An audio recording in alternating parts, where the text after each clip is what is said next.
देखिए, ये जो ताली है ना, ये तालियों में तब्दील हो चुकी है। जी हाँ, हम बात कर रहे हैं सुष्मिता सेन की सीरीज ताली की, जिसमें उनकी दमदार एक्टिंग को हर कोई सराहा रहा है।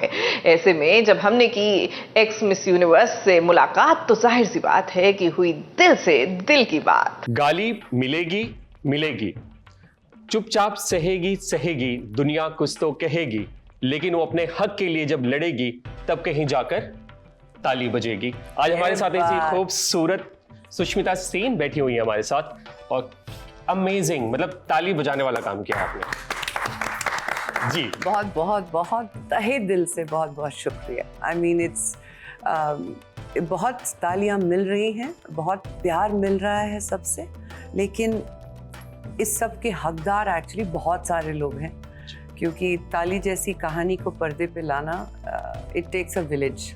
एक पूरा गांव लगता है। इतने सारे लोगों ने इतनी मेहनत की है to make this happen.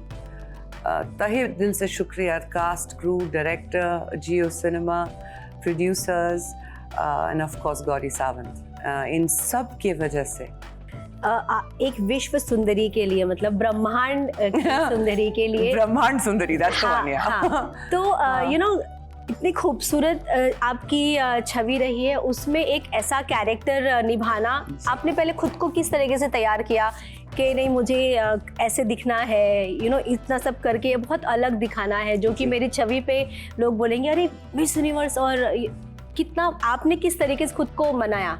Gauri play करना एक पड़ाव था मेरे लिए। दूसरा था टू प्ले गणेश, बिकॉज आदमी का रोल भी कभी नहीं किया है मैंने। So it was a mental preparation कि मुझे इनकी कहानी में सच्चाई दिखानी है। फिर बहुत ही कमाल के मेकअप आर्टिस्ट, कमाल, क्योंकि हमारे डायरेक्टर रवि यादव जी, उन्होंने साफ कह दिया था कि हम प्रोस्थेटिक्स बिल्कुल यूज़ नहीं करेंगे, कि जॉ बड़ा करके दिखाना, मैनली शेप देना फेस को। We are not trying to mimic it. हम मिमिक नहीं करेंगे, हम वो एसेंस लाएंगे, परफॉर्मेंस में लाएंगे। लेकिन हाँ, वो जो एक आदमी का स्टबल होता है, वो एक बेसिक ग्रीननेस होती है, आपके सेक्स चेंज ऑपरेशन के बाद भी वो रहता है। सो ये छोटी छोटी चीज़ें हमने बहुत डिटेल में, और ये पूरे 3 घंटे के सीरीज में करना, मतलब हमें ये रोज़ करना पड़ता है। एंड पहली बार जब मैंने खुद को आईने पे देखा और सर ने पीछे से बोला, रवि सर ने, गौरी आ गई, तो मैं भूल ही गई देखना कि मैं दिख कैसी रही हूँ। मेरे लिए कैरेक्टर आ गया, मतलब डन। उसके बाद आईना में सिर्फ बैलेंस के लिए देखती थी कि सब कंटिन्यूटी सही है कि नहीं। इंस्पिरेशन की बात कर, भी आपने इंस्पिरेशन की बात की, तो इंस्पिरेशन तो आप हमारे लिए तब से जब हम स्कूल में थे, अभी भी वो याद आता है कि मतलब उन्होंने आते ही पहले कह दिया था, केमिस्ट्री टीचर साड़ी पहन के याद आती है। और इंस्पिरेशन अभी आप इसलिए मैम कि हम लोगों के लिए, बाकी यंगस्टर्स, एक्टर्स के लिए भी, मतलब आप एक हेल्थ इशू से गुजर रहे थे जी, उसके बाद भी आप आपके जो कुछ शूट बचे हुए थे, आप वो शूट के लिए भी गए, आपने वो भी चीज अपडेट की, आपने हर चीज लोगों के लिए सामने रखा। ये नहीं कि मतलब ये चीज चल रही है, बल्कि लोग उससे इंस्पायर भी हो रहे थे। प्लीज क्या कहना चाहेंगे उसके? आई थिंक जो आप पूछ रहे हैं वो बेसिकली ये है कि ज़्यादातर लोग अगर उन्हें हार्ट अटैक होता है तो बोलते नहीं है कि हुआ है, यही पूछ रहे हैं आप। सो चाहे वो हार्ट अटैक हो, चाहे कोई और मेडिकल कंडीशन हो, चाहे कुछ भी हो, सच्चाई है, हुआ है आपके साथ। You are lucky to be alive. You're blessed to be alive. You will share that with people only because of many other reasons. Because it is your truth, you share it. But more importantly, मैं ये सोचती हूँ कि जब ऐसा हादसा मेरे साथ हो गया है, और मैं एक ऐसी दुनिया में रहती हूँ जहाँ मेरे इर्द गिर्द बहुत सारे लोग होते हैं यूजुअली, अगर मुझे कभी कोई तकलीफ हो तो ये लोगों को पता होना चाहिए कि मुझे दिल की प्रॉब्लम हुई है। सो उससे जान बचा सकते हैं लोग, तो झूठ नहीं बोलना चाहिए। I think when it comes to your health, you should be very open and honest. हाँ, ये ज़रूरी नहीं कि आप डिटेल में बताएं, विस्तार में, ज़रूरी नहीं। हर इंसान की अपनी एक प्राइवेसी होती है।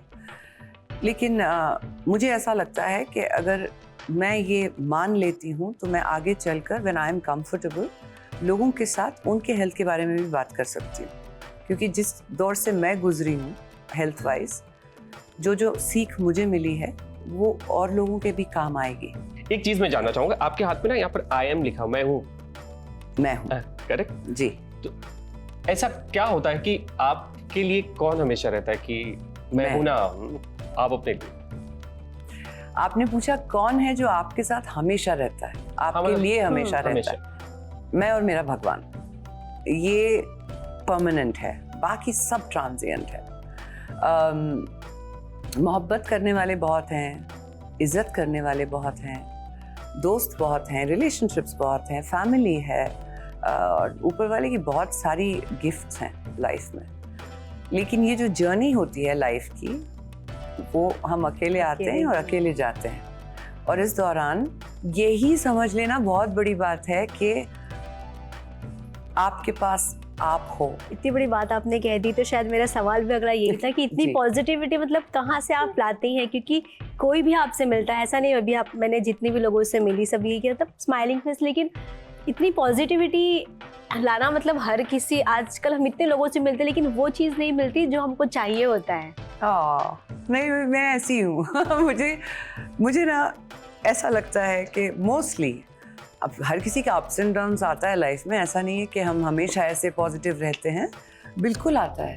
और जब आप मेरी ज़िंदगी जियोगे तो पता चलेगा कि मेरी तो ऐसी डुबकियाँ आती है, बहुत बड़ी बड़ी डुबकियाँ, मगर उस डुबकी के बाद जो चढ़ाव आता है, उसमें जो इंसान एक तो गिरते वक्त सीखता है और एक उठते वक्त सीखता है, दोनों सबक मेरे लिए मेरी ज़िंदगी में इतने पॉजिटिव लेसन्स रहे हैं, इतने पॉजिटिव, कि मैं जब भी किसी बुरी चीज़ को भी देखती हूँ तो उसमें भी मुझे कुछ अच्छा ही नज़र आती है, कोई सबक नज़र आता है।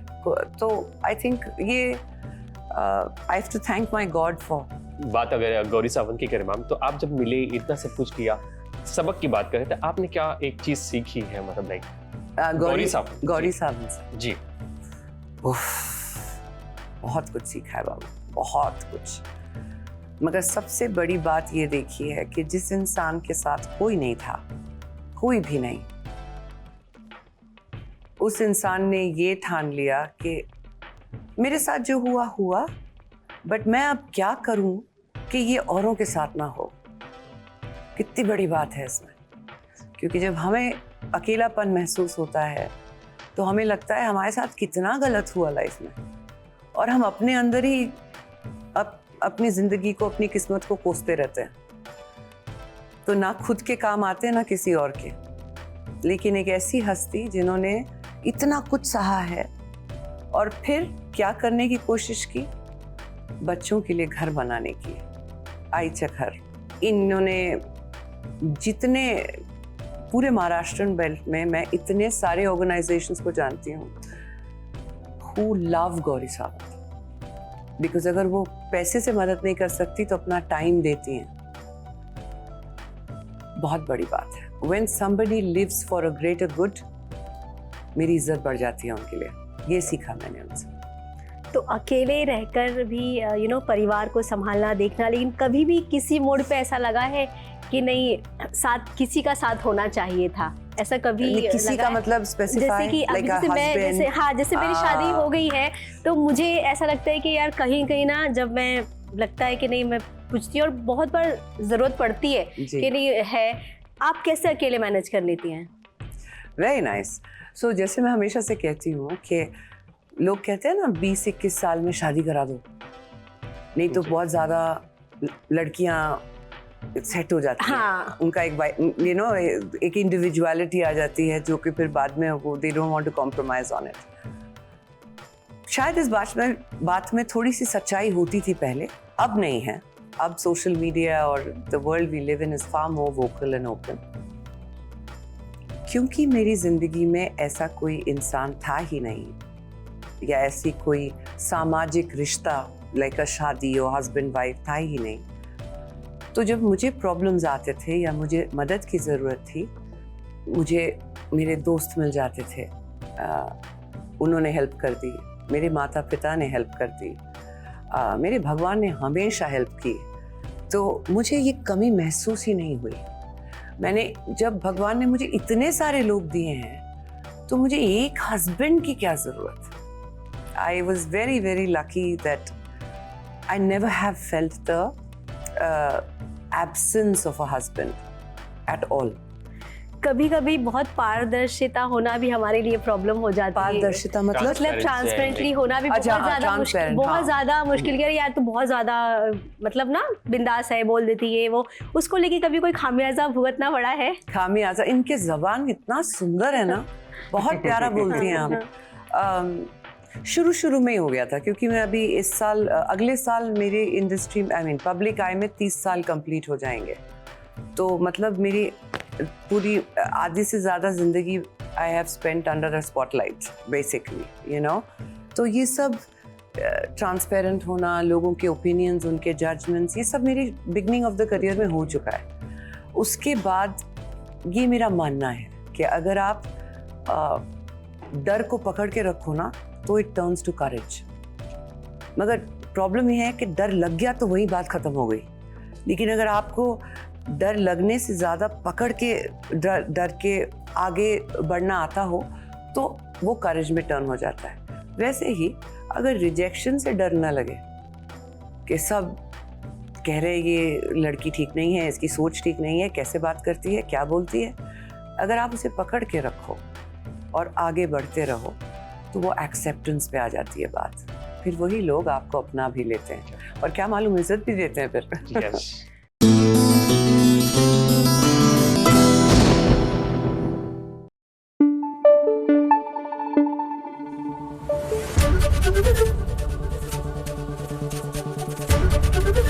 एबीपी न्यूज आपको रखे आगे। सीरियल भाग्यलक्ष्मी में लक्ष्मी जब से ऋषि का घर छोड़कर गई है, I mean technically we can't call it अपना ससुराल, आई मीन एक्स ससुराल छोड़कर गई है, तब से ऋषि के पापा और दादी जी जो है ना स्कीमिंग कर रहे हैं। नहीं, this is good part of the scheming कि वो कोशिश कर रहे हैं, प्लान्स बना रहे हैं कि किस तरह लक्ष्मी को वापस घर लेकर आया जाए।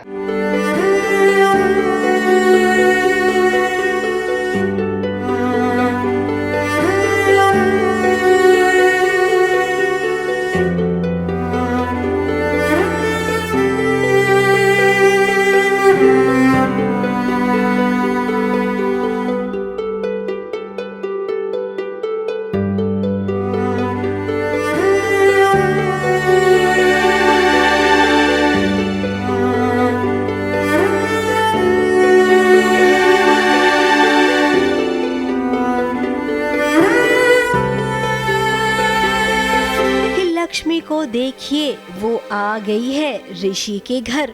अब लक्ष्मी को यूं ऋषि के घर देख आपके मन में भी कुछ ऐसा ही ख्याल आ रहा होगा ना, क्या लक्ष्मी सच में आ गई है ऋषि के घर? अब वो आई तो है, लेकिन ना दोबारा यहाँ से जाने के लिए, और उससे पहले अब क्यों कैसे वो बताएंगे। लेकिन उससे पहले जरा दादी का ये खुलासा तो देख लीजिए, जहाँ मलिष्का ऋषि के कान भर रही थी। ऋषि को भी ऐसा लगने लग गया था कि लक्ष्मी शादी करना चाहती है खुद विक्रांत से। तो लक्ष्मी विक्रांत से शादी क्यों करती? नहीं, आप बताइए क्यों करती? वो ये सब सिर्फ दिखावा करेगी, नाटक करेगी ताकि ऋषि को फंसा सके। वरना आप बताइए ना, विक्रांत से शादी क्यों कर रही है? ऋषि ने कितना किया था कि नहीं लक्ष्मी शादी मत करना, विक्रांत अच्छा लड़का नहीं है, मत करना, लेकिन फिर भी कर रही थी। ऋषि के खिलाफ जाके ये शादी कर रही थी। क्यों? जो चीज उसे ऋषि से नहीं मिली ना, वो उसे विक्रांत से चाहिए थी, इसलिए उससे शादी कर रही थी। लेकिन ये सच नहीं है। दादी ने इस बात का खुलासा किया। लक्ष्मी केवल विक्रांत से शादी इसलिए करना चाहती थी ताकि इस घर में जो रोज रोज के कलेश होते थे ना, वो ना हो। माँ और बेटे के रिश्ते में कोई खटास नहीं आए। अरे लक्ष्मी को उसी दिन विश्वास हो गया था जब ऋषि ने उसे पहली बार कहा था कि विक्रांत सही आदमी नहीं है। जब उसे मेरी बात पे विश्वास हो गया तो वो शादी क्यों करी थी? तेरे लिए, इस घर के लिए, हम सब के लिए, क्योंकि वो जानती थी कि अगर वो इस घर में रहेगी तो इस घर में बहस होती रहेगी। माँ का अपने बेटे के साथ रिश्ता बिगड़ जाएगा और मलिष्का के दिल में तेरे को लेकर जो डर है ना, वो कभी खत्म नहीं होगा।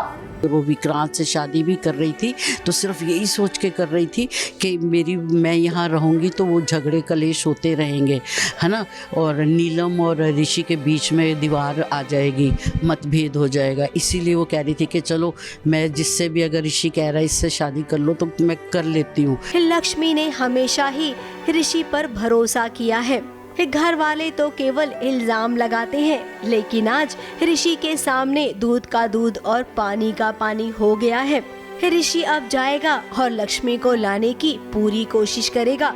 एक्चुअली मेरी और ना वीर की ये गेम है कि हम ना ऋषि की शादी की डेकोरेशन और उसका इंतज़ाम देखने के लिए लक्ष्मी को घर पे बुला ले, चाहे थोड़े दिन के लिए, पहले आए तो सही इसी बहाने, फिर आगे क्या करेंगे वो आगे देखेंगे। और इस बात पे तो करिश्मा और नीलम एकदम से भड़क गए, तो फिर मैंने भी सुना दिया। वैसे अब आपको बता देते हैं कि लक्ष्मी आई है, लेकिन केवल दादी और पापा जी से मिलने। वो इस घर में अभी तो नहीं रहेगी, लेकिन ये भी सच है कि हीरोइन कितने दिन तक हीरो से दूर रहेगी। आज नहीं कल तो लक्ष्मी आपको इसी घर में आना है। मुंबई से प्रथमेश शानबाग के साथ एबीपी न्यूज रिपोर्ट।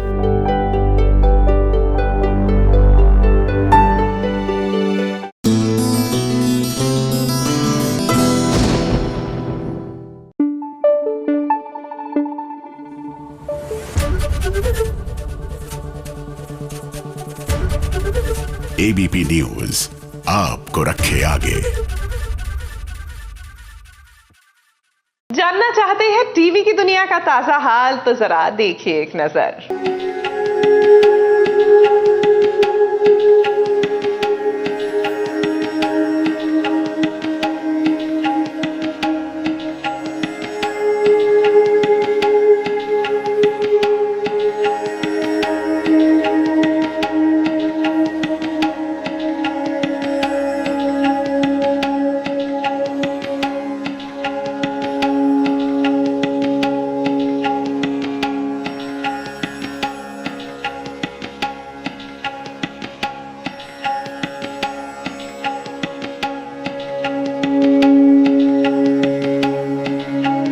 अच्छे लोगों की भगवान परीक्षा बहुत लेते हैं, परंतु उनका साथ वो कभी नहीं छोड़ते। और ऐसे ही कुछ भगवान कृष्ण अपने भक्त तारा का साथ देने के लिए धरती पर प्रकट हुए हैं। नकल कर रहे हैं आप? ये तो हम करते हैं। आप अपने कान्हा से अत्यंत क्रोधित हैं। यमुना में इनके प्रति प्रवाहित करना चाहिए, इनका त्याग करना चाहिए। क्रोध को सिर्फ और सिर्फ प्यार से ही जीता जा सकता है। ये भगवान कृष्ण से बेहतर और कौन समझा सकता है राजकुमारी तारा को। तारा इतनी क्रोधित है कि वो अपने कान्हा जी को पहचान नहीं पा रही है। प्रश्न ये नहीं है पार्थ कि हम कौन हैं, प्रश्न ये है कि आप हमें क्या समझना चाहते हैं। हम आपके लिए वही बन जाएंगे। राजकुमारी तारा कान्हा जी की मूर्ति को लेकर उसे विसर्जित करने जा रही थी, क्योंकि उसका अपने कान्हा जी से भरोसा उठ गया है। लेकिन कान्हा जी कैसे अपनी भक्त से दूर जा सकते हैं। वो तुरंत तारा के पास पहुँचे और उसे मुश्किलों के दलदल से निकालने के लिए उसके सामने मदद का हाथ बढ़ाया। सावधान, पहले ही बहुत क्रोधित है, गोल गोल बातें करके और मत घुमाइए हमें।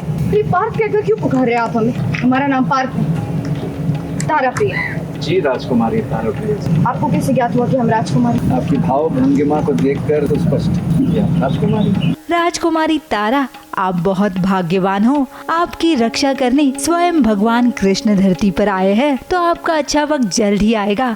आप बस संयम रखिए। कहते हैं ना, समय कभी नहीं रुकता। आज यदि बुरा चल रहा है तो कल जरूर अच्छा आएगा।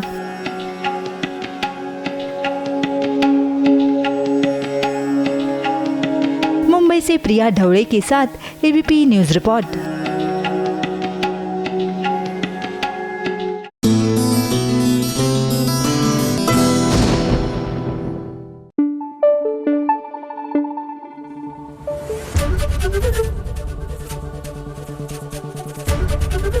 एबीपी न्यूज आपको रखे आगे।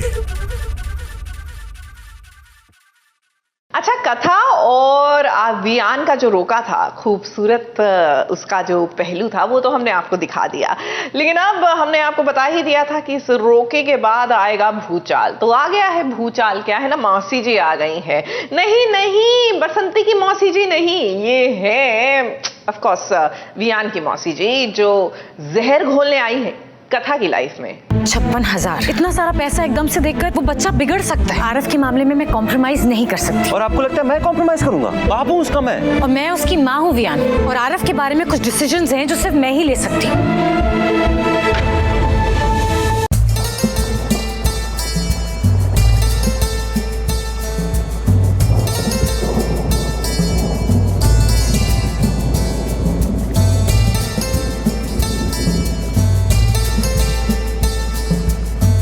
कथा और वियान की जिंदगी में ये देखिए आ गई है माया, अपना माया जाल बिछाने के लिए। है मासूम सी कथा और वहीं है प्यारा सा वियान। भला इन दोनों को क्या पता कि बीच में जो माया बैठी है ना, वो इनके रिश्ते में खटास डालने आई है। माया को तेजी ने कथा के बारे में बताया है। तो जब तेजी मेरी बहन मुझे बताती है कि Katha is not the right girl Viaan के लिए, बिकॉज वो भी मैरिड थी, बच्चा भी है, and Vian deserves, you know, हर कोई चाहता है उसके बच्चे की शादी लाइक यू नो ये नहीं हो, मैरिड वुमन के साथ नहीं हो, विडो के साथ नहीं हो।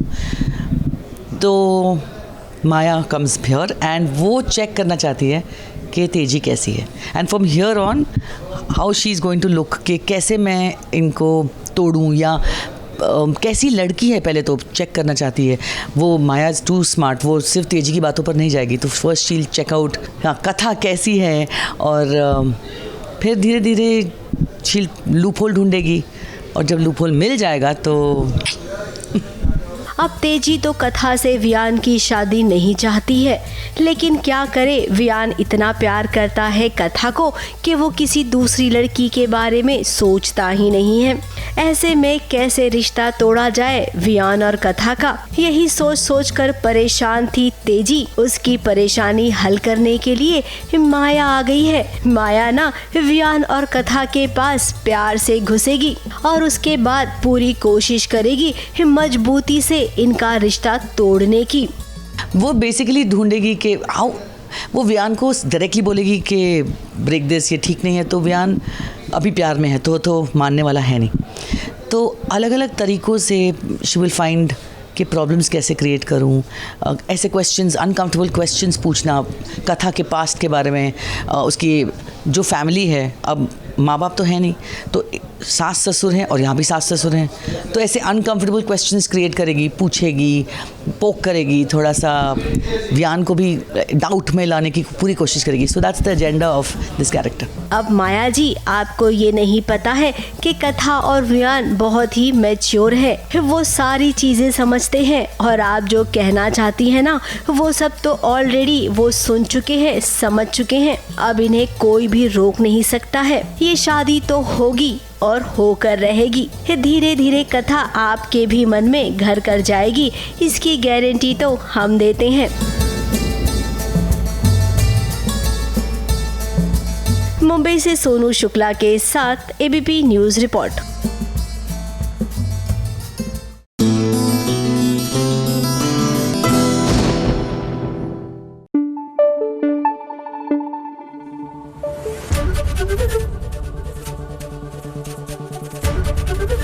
एबीपी न्यूज आपको रखे आगे। सीरियल नीरजा में कहा नीरजा को लग रहा था कि अब उसकी लाइफ में सब कुछ सेट है, लेकिन अब नीरजा की तमाम खुशियां जो है उनसे छिन जाएंगी। ऑल बिकॉज अबीर की जो याददाश्त है वो वापस आ गई है, और उनकी लाइफ में, नीरजा की लाइफ में जहर घोलने आ गई हैं बिदून।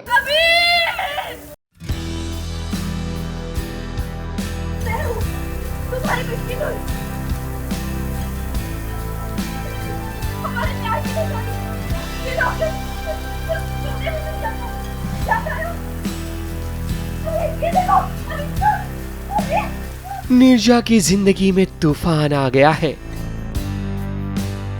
आज इस बारिश में कोई उसके आंसुओं की कदर नहीं कर रहा है। हुआ ही कुछ ऐसा है कि नीरजा की जिंदगी में भूचाल आ गया। नीरजा की बेबसी का आलम यह है कि आज उसे उसका अबीर भी नहीं समझ पा रहा, और दिदून से तो क्या ही उम्मीद है।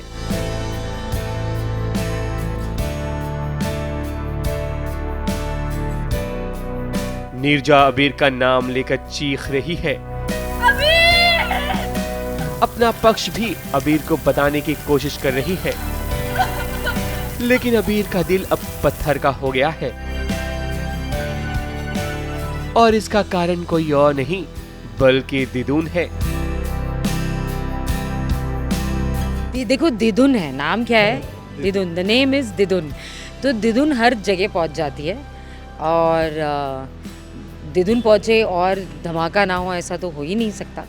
तो जो अबीर और नीरजा भी जो ट्रिप पे जाने वाले हैं वहाँ पर बहुत कुछ होने वाला है, और दिदुन करेगी एक हीरो वाली एंट्री। सो वो भी हमारा शूट होने वाला है, कुछ हो गया है, कुछ बाकी है। आई एम श्योर आप लोग वहाँ पर भी आएंगे। सो तो है कुछ हाई पॉइंट आ रहा है शो में।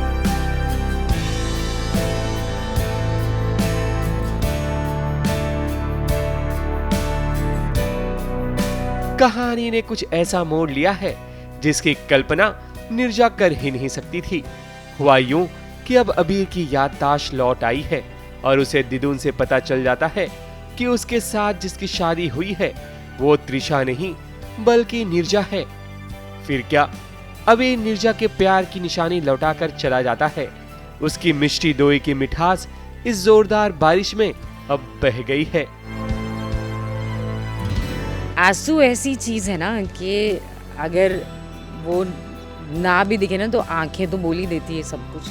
आई एम श्योर आपको उसे देखकर ऐसा समझ में तो आ ही रहा होगा कि कितनी दुखी है बेचारी, बर्बाद कर दिया दिदुन ने उसे। तो बहुत डिफ़िकल्ट होता है जब हम मजाक मस्ती एक तरफ, लेकिन हाँ ऐसे जब बारिश में हम शूट करते हैं और ऐसा इमोशनल सीक्वेंस होता है तो इट्स वेरी डिफ़िकल्ट। बट हम ठहरे एक्टर्स, हम ये सारी चीज़ें करते हैं। सो आज सुबह से लगे हुए हैं। आई होप आप सबको अच्छा लगे। ये झलक जो आप देख रहे हैं ये प्रोमो शूट की है। अब देखने में बड़ा मजा आएगा कि कहानी किस तरह से अबीर और नीरजा को अलग करती है। वैसे दोनों के अलग होने से अगर कोई खुश है तो वो कोई और नहीं बल्कि दिदुन है। मुंबई से प्रथमेश शानबाग के साथ एबीपी न्यूज रिपोर्ट।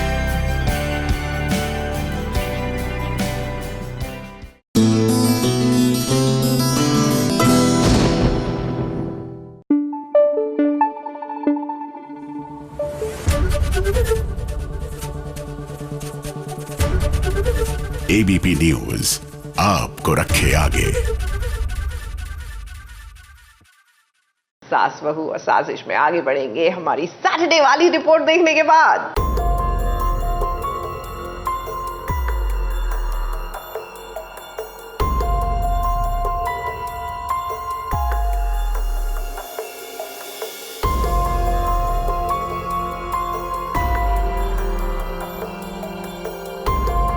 भाई वाह नताशा, अभी तो तुम मकवाना परिवार की बहू बनी भी नहीं हो कि अपने होने वाले जेठ के लिए अपनी ही जान को जोखिम में डाल दिया आपने।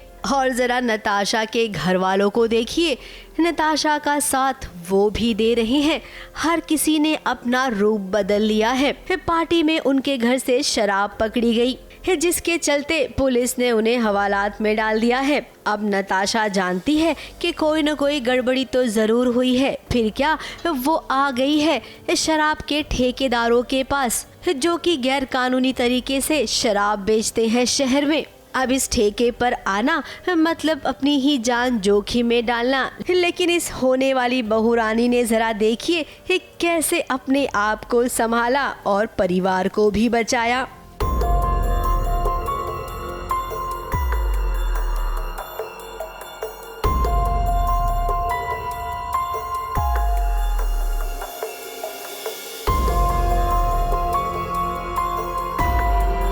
धवल और नताशा के बीच जो मनमुटाव हुआ है ना, नताशा के इस कारनामे से वो मनमुटाव तो जरूर दूर हो जाएगा और उसके बाद होगी इनकी शादी। यानी कि शादी ना भी कैंसिल नहीं हुई है, मुंबई से कैमरामैन विपुल राज के साथ एबीपी न्यूज रिपोर्ट।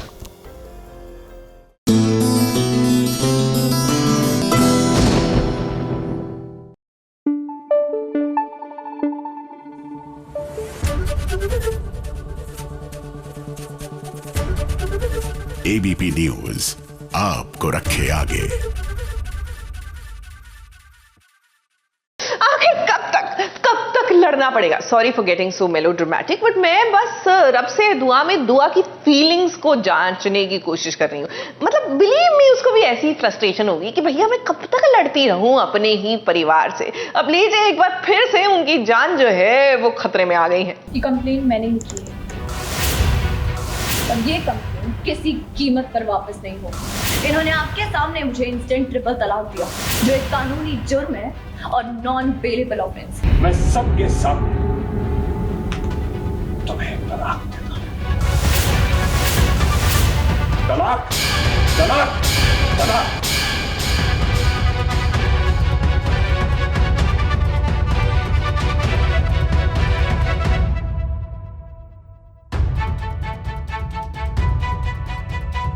इन्हें अभी इसी वक्त गिरफ्तार कर लीजिए। आपको मेरी पूरी इजाजत है। एक पत्नी ने अपने शौहर को बचाने के लिए जेल भेज दिया है उसे। अब आप सोच रहे होंगे कि ये कैसा बचाव है। भला कोई बचाव करने के लिए अपने ही शौहर को जेल भेज देता है क्या? आप देखिए कि कोई भेजे या ना भेजे, लेकिन दुआ ने तो ज़रूर भेज दिया है। और दुआ के घर वालों को दुआ के इस फैसले पर बहुत बड़ा धक्का भी लगा है। हैदर की जान को बहुत बड़ा खतरा है। रूहान ने कहा है जैसे ही हैदर घर के बाहर कदम रखेगा वो उसे मार डालेगा। उसके गन है, वो पहले एक बार फायर कर चुका है, वो मुझे गन दिखा चुका है, इतना कुछ हो चुका है। तो अब दुआ को बहुत डर है। अब आप ये भी सोच रहे होंगे कि ये तो बताइए कि आखिर दुआ ने हैदर को जेल किस बेस पर भेजा है? अरे भाई, इंस्टेंट ट्रिपल तलाक के चलते, जो कि हैदर ने दुआ को दिया था। ये बहुत सेंसिटिव टॉपिक है और 3 तलाक हमारे मुल्क में इजाज़त नहीं देता हमारा मुल्क 3 तलाक की, तो इंस्टेंट ट्रिपल तलाक की। तो काफ़ी सेंसिटिव टॉपिक पे बात हुई है कि क्या अलाउड है क्या नहीं है, और इसी वजह से हैदर को जेल भिजवाया है क्योंकि ये चीज़ जो अलाउड नहीं है उन्होंने वो किया और वो कानूनी जुर्म है।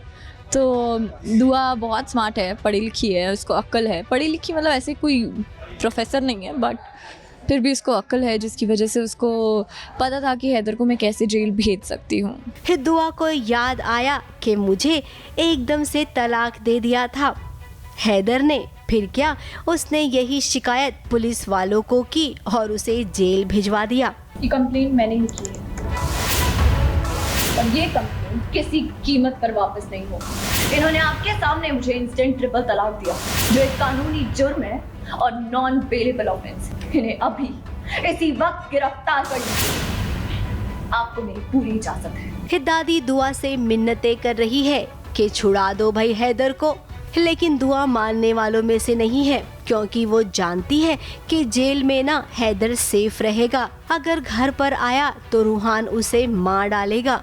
यही वजह है कि दुआ ने जेल में डाल दिया है हैदर को। हैदर सबसे ज़्यादा सेफ जेल में होगा जब तक रूहान जेल नहीं जाता। तो इस वजह से दुआ चाहती है कि हैदर भी जेल चला जाए। That's the safest place as of now. अभी दुआ इस सब से ये सच्चाई छुपा रही है क्योंकि उसके पास कोई सबूत नहीं है, लेकिन वो दिन दूर नहीं है जब दुआ को सबूत मिलेगा और उस वक्त वो रूहान और गजल को बेनकाब करेगी। मुंबई से कैमरामैन सुजीत मिश्रा के साथ एबीपी न्यूज रिपोर्ट।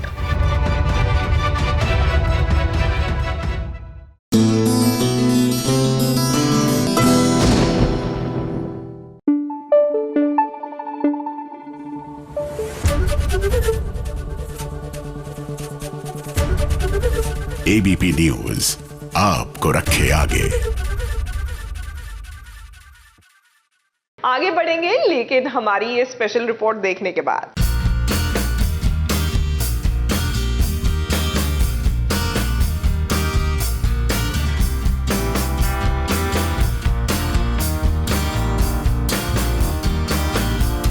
नाराजगी वही होती है जहाँ प्यार होता है।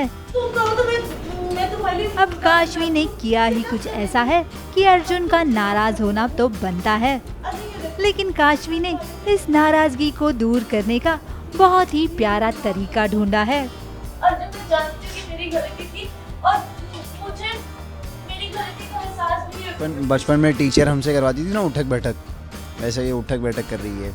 4 उठक बैठक करती है, ये गिर गई। 4 नहीं की, मैंने 8 की कम से कम। अब वो इसका 8 की गिनती समझ रहे हैं, 1 2 उठक बैठक कैसे था, 1 2, तो इनका है 1 2। अच्छा, जल्दी गिर गई, 50-60 में गिर गया। मतलब वो चिंगारियाँ तो पहले से आ गई थी प्यार की, है ना। अब उन चिंगारियों को सूखी घास मिल रही है धीरे धीरे, और फिर वो अब आग बन रही है, और फिर ऐसी ऐसी चीज़ें उसमें और घी का काम कर रही हैं, तो अब दहक रहा है शोला। लेकिन अर्जुन ने भी इस बार ठान ली है कि काशवी को सबक सिखा के ही रहेगा, क्योंकि उसे लगता है वो उससे ज्यादा महिमा पर भरोसा करती है, इसलिए अर्जुन उसको इस बार आसानी से माफ नहीं करने वाला था। लेकिन काशवी को जरा सी चोट क्या लगी, अर्जुन तो झट से पिघल गया और फिर मिल गई काशवी को उसकी माफी।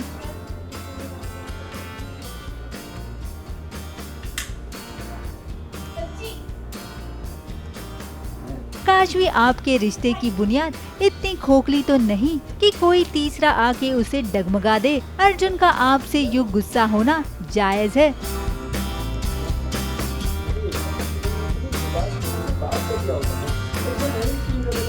क्योंकि वो आपसे तरह तरह से प्यार जताता है, लेकिन आप ही है जो उसके प्यार को दोस्ती का नाम दे देती है। हमने डिसाइड किया था ना कि हम सोने से पहले कभी भी कोई झगड़ा नहीं करेंगे। और अब तो आपको महिमा की बातें ज्यादा भरोसे लायक लगने लगी है। तो माही ने काशवी को ऐसा सब भड़का दिया अर्जुन के अगेंस्ट कि उसे तो मेरे लिए फीलिंग्स है, उससे तो मुझे हक किया, तो ऐसा लग रहा था कि oh my God he still loves me.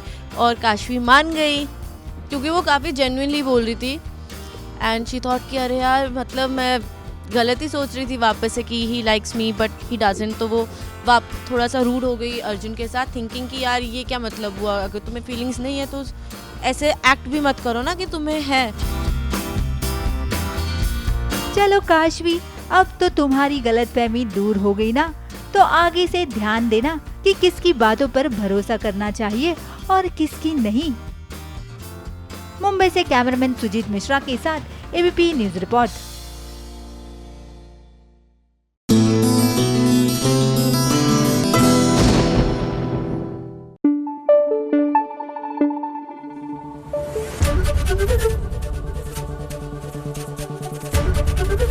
ABP news आपको रखे आगे। फटाफट खबरों का पहला स्टेशन है सीरियल ये रिश्ता क्या कहलाता है, जहां अक्षरा के घर में अभिमन्यु को मिल गई है पनाह। अब तक तो अभिमन्यु सिर्फ अक्षरा का हमदर्द बना था, लेकिन अब वो अबीर के करीब जाने के लिए गोयनका हाउस में रहेगा। और ये बात अभिनव की बहन मुस्कान को बिल्कुल रास नहीं आई। आपने जानबूझ के फोटो गिराया ना? मुस्कान, मैं जानबूझ के ऐसा क्यों करूं? मेरे भाई जी को तो मिटा दिया, अब उनके नाम और निशान, उनकी यादें तक मिटा देना चाहते हैं। मुस्कान, शांत हो जा प्लीज। अब भाई जी दुनिया में नहीं रहे तो इतनी जल्दी उनकी जगह अभिमन्यु बिरला को दे देंगे? मुस्कान, अभिमन्यु का गोयनका हाउस में रहना क्या अभिमन्यु और उसके बेटे के रिश्ते में सुधार लाएगा या उसे और बिगाड़ देगा? फटाफट खबरों का अगला स्टेशन है सीरियल अनुपमा, जहां अनुपमा पर एक साथ दो संकट आ गए हैं। एक तरफ काव्या के बच्चे की जान पर खतरा आया है, वहीं दूसरी ओर मालती देवी उससे बीच सड़क में टकराई है। और इस बार मालती देवी की हालत देख के लगता है कि वो कुछ बड़ा करने वाली है। प्लीज रहना पापा, मेरे बच्चे को कुछ होगा तो नहीं ना? देखो माँ बच्चे की ढाल होती है और तुम ही हिम्मत हार जाओगी तो कैसे चलेगा? बेबी को कुछ नहीं होगा। तुम्हें ठीक छुपे। तो वही पाकी की जिंदगी में लगता है रोमिल मिठास लेकर आने वाला है। उनकी ये केमिस्ट्री जरूर आगे जाके कहानी में अनुपमा के लिए नई मुसीबत पैदा कर देगी। तुम्हें अपने हस्बैंड के प्यार पे भरोसा है? Why not let's test it? क्या? Let's test your love. अगर तो प्यार हुआ तो फिर एफर्ट्स डालना, और अगर नहीं हुआ तो वो हाथ उठाए तो आवाज उठाना। फटाफट खबरों का अगला स्टेशन है अनिरुद्ध दवे और परिधि शर्मा का डीडी नेशनल का नया शो सीखो, जिसके बारे में अनिरुद्ध और परिधि ने SBS से खास बातचीत की और अपने शो के बारे में बताया। सीखो भविष्य नए भारत का। आज जिस न्यू इंडिया की बात हम लोग करते हैं, उस न्यू इंडिया में युवाओं को कहाँ जाके किस तरीके से किस क्षेत्र में अपना करियर बनाना है। 90% स्टूडेंट्स जो होते हैं वो सोचते हैं मुझे ये करना, लेकिन करते कुछ और ही हैं। उस तरीके के कन्फ्यूजन को, उस तरीके के डिलेमा को दूर करने के लिए एक ये शो है जिसका नाम है सीखो। ABP news report.